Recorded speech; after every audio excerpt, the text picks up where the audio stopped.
Hi, welcome back to the channel. Today I'd like to cover how to unlock the Golem on the Necromancer in Diablo 4. Now, I'd previously made a video covering the same topic during one of the earlier betas, and not all the information was there. The quest was a bit buggy, and you kind of just skipped right through a whole portion of it. So I wanted to show you all from top to bottom, start to finish, what you would need to do to be able to unlock it, and then also teach you how to put it onto your skill bar and how to actually use the Golem, which was a question that I got a lot from my previous videos' comments. So when you hit level 25, you'll actually unlock the Necromancer Call of the Underworld quest. You don't have to do anything, it just automatically unlocks for you. It gives you a quest indicator that you could track or untrack at will so you can see where you need to go, but it places you just to the northwest of Kyovashad. So this is Kyovashad right here, and following the main road will actually lead you right by the hill where the actual quest objective is, which is this Shrine of Rathma in this very aesthetic bone hollowed out area. Now I am going to skip through the dialogue of the NPC because there is some story elements there and I don't want to ruin anything for anybody who doesn't want to necessarily see that part,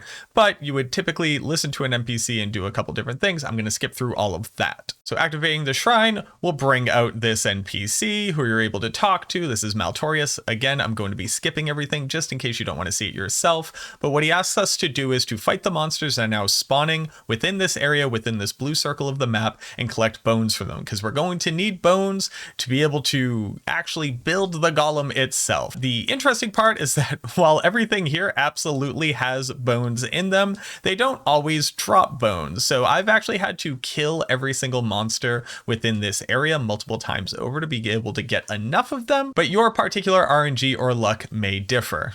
It turns out that there's also an Altar of Lilith right here, so if you haven't grabbed it, it's right here on the map. Go ahead and pick that up as well. Get your renown, get your additional stat points. This one gives Murmuring Obols at the moment. So like I said, I've actually killed everything within this area, and I didn't get enough bones, so it looks like we're going to have to do a round 2 of killing all these skeletons, which are definitely made out of more than enough bones for us to build a golem out of, but there we go. So now we have 12. That took us about a minute and a half to get that done. And Maltorius will continue to give us a little bit of exposition before handing off the next part of the quest. At this point, our objective has updated and it says to find the cave containing the vile artifact. This is what we're going to need to go fill in the rest of the parts of the golem to actually be able to summon it for ourselves. Tracking the quest puts a blue circle right here on the map, which again is just to the northwest of Kyovashad. You actually take a left as opposed to continuing on straight on the road. So let's go ahead and travel over there. As a quick tip, as you're running by, make sure to pick up the Menestad waypoint, because traveling from here and actually fast traveling to the waypoint is a lot faster than trying to run down here, especially if you don't have your horse already. And it actually gets you closer there than portaling in from Kyovashad would. Traveling down into the area, it's pretty obvious where we need to go. It's here into the Bitter Cave. It is just around the corner as you first discover this area, and then we pop right into there. Inside of the cave itself, we have our new updated objective, which is go and open the Jar of Souls. It is just on the inside of this cavern.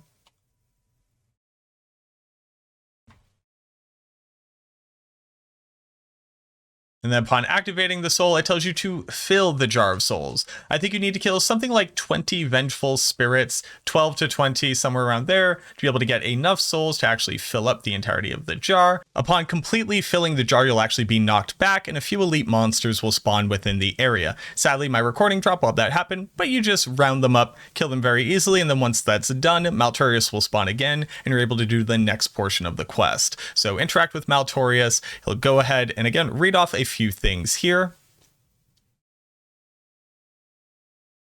And then easy peasy, you've gone and completed your quest. Upon completing the quest, you're awarded with a rare ossified prayer bones. It's a decent enough amulet at a very low level and also gives you additional minion attack speed, so it's not terrible to put on right now so that you can buff up any skeletons and golem that you may summon. The Book of the Dead will now have a golem section available to you that you can actually go into and customize, starting off with just the bone golem available at this point. The blood golem will unlock at level 28 and the iron golem will unlock at level 32. And at that point, you will have all options both for sacrificing and enhancing for every single minion that the Necromancer is able to summon. What the bone golem has as an activation ability, which I'll show you in just a second, is that he will run forward and taunt monsters within an area. So you will always have that ability, and we're looking to pick one of 2 enhancements or sacrifice him. You could have it so that the bone golem is actually a corpse generator for you. So whenever he takes 20% of his maximum life, a corpse will fall off of him.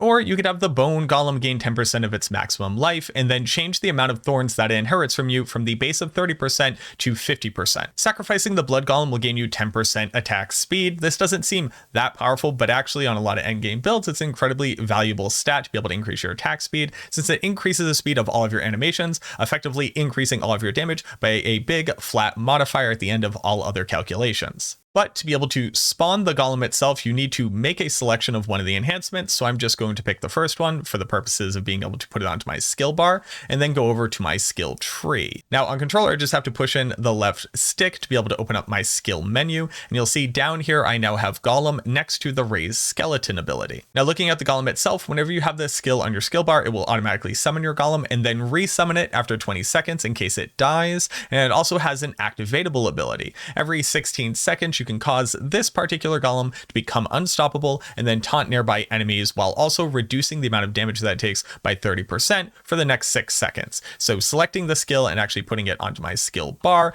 and you'll see that a golem automatically summons next to me. And again, clicking the skill at this point would make it rush towards where I'm indicating and use its taunt ability. And then when it dies, it will respawn in 20 seconds. There's nothing you can do about that. If he happens to go down, you just gotta stay alive long enough for him to get back up.